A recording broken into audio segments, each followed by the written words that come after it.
All right, Numbers chapter 30.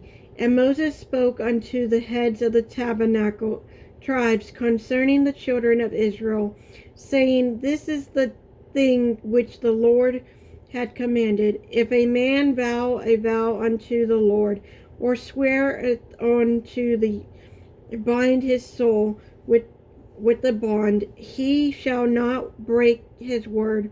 He shall do according to all that proceed out of his mouth.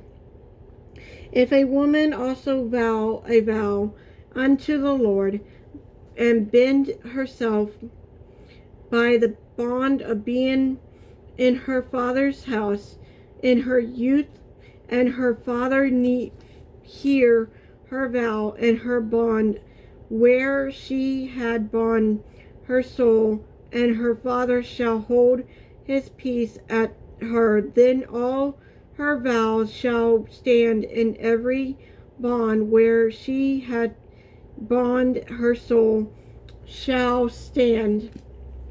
But if her father diswallow her in the day that he had not any of her vows of her bonds, wherefore she had bond her soul shall stand, in the Lord shall forgive her, because her father diswell her.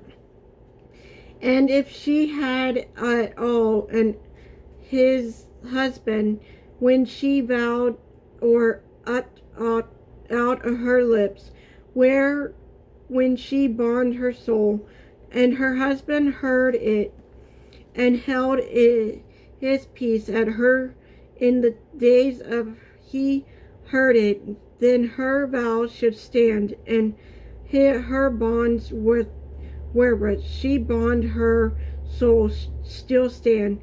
But if her husband disallow her on the day that he heard it, then he shall make her vow when she vowed in that which she uttered with her lips, wherefore she bond her soul, or none effect, and the Lord of the none affect the Lord.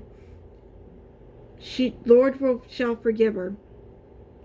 But every vow of the widow and her that is divorced, with they have bond their souls, shall stand against her. And if she vow in her husband's house, or bond her soul by a bond with an other oath, and her husband heard it, and held his peace at her, and disallowed her not, then all her vows should stand, and every bond where she bond her shall stand. But if her husband had utterly made them vow on the day he heard them, whatsoever proceed out of her lips, considering her vow, and considering the bond of her soul, shall not stand. Her husband had made them vow, and the Lord shall forgive her. Every vow and every binding oath to affect the soul, her husband may establish, or her husband may make it avowed. But if her husband altogether held his peace at her from day to day, then established all her vows on, or her bonds which are upon her, he confirmed them, because he had his peace at her in the day that he heard them.